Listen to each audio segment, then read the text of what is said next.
السلام علیکم ورحمۃ اللہ وبرکاتہ۔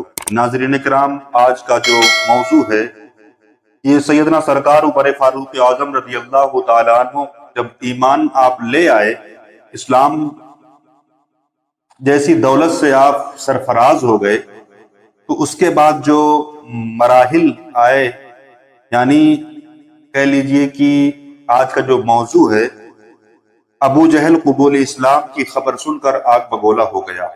یعنی جب سنا کہ حضرت عمر فاروق اعظم نے جو ہے اسلام قبول کر لیا ہے تو وہ آگ بگولا ہو گیا۔ حضرت سیدنا عمر فاروق اعظم رضی اللہ تعالیٰ عنہ نے اسلام قبول کیا تو آپ رضی اللہ تعالیٰ عنہ ابو جہل کے گھر تشریف لے گئے۔ ابو جہل نے آپ کو دیکھ کر کہا، اے بھانجے کیسے آئے ہو؟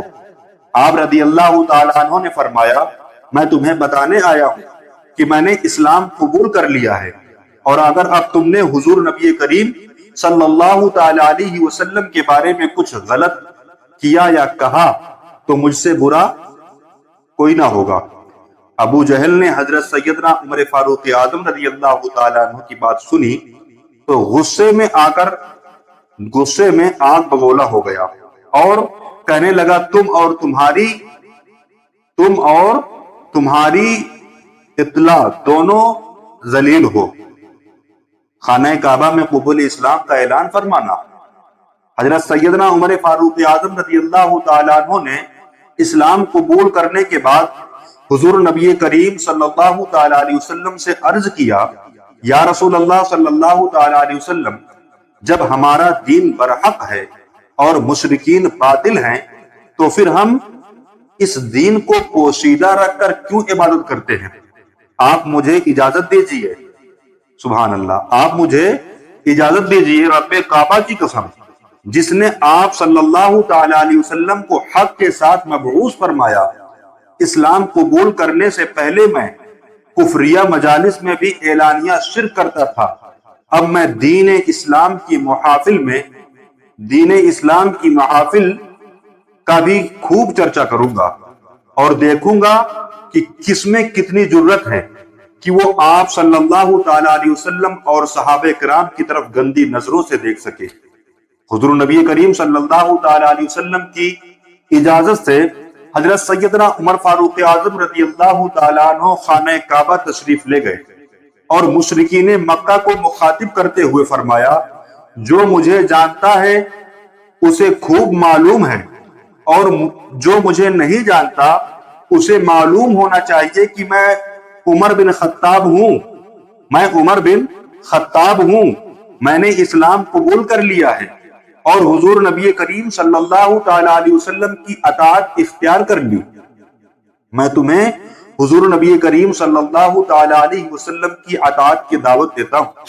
اگر تم نے اس دعوت کو قبول کرنے میں سستی دکھائی تو جلد میری تلوار تمہاری گردنوں پر ہوگی۔ پھر آپ رضی اللہ تعالیٰ عنہ نے خانہ کعبہ کا طواف کیا اور بلند آواز سے کلمہ طیبہ کا ورد جاری رکھا، سبحان اللہ۔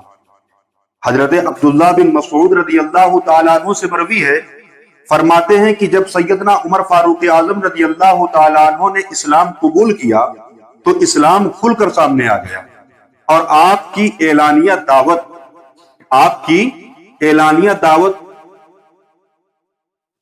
میں خانہ کعبہ کے گرد حلقہ بنا کر بیٹھنا شروع ہو گئے۔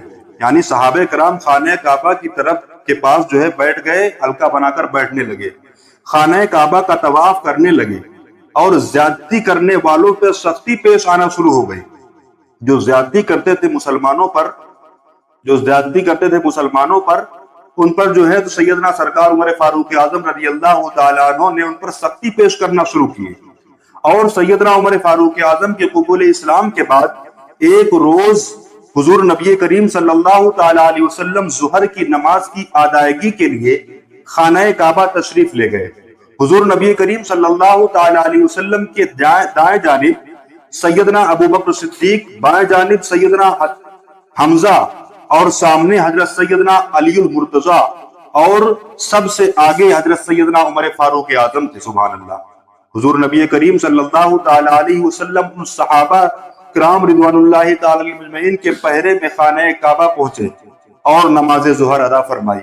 حضرت سیدنا عمر فاروق اعظم رضی اللہ تعالیٰ عنہ کے قبول اسلام سے اور حضور نبی کریم صلی اللہ تعالیٰ علیہ وسلم کی خانہ کعبہ میں نماز کی ادائیگی کو دیکھ کر مشرکین مکہ آگ بگولا ہو گئے، مگر حضرت سیدنا حمزہ اور حضرت سیدنا عمر فاروق اعظم کے رعب و دبدبہ کی وجہ سے کچھ نہ کر سکے۔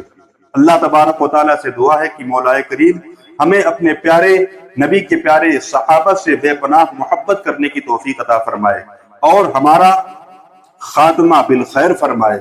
اپنے حبیب کے صدقے سے مولا تبارک و تعالیٰ ہمیں اپنے پیارے نبی کے پیارے صحابہ کے ایمان کا صدقہ عطا فرمائے اور ہمارے ایمان اور عقیدے کی حفاظت فرمائے۔ آمین ثم آمین۔ السلام علیکم ورحمۃ اللہ وبرکاتہ۔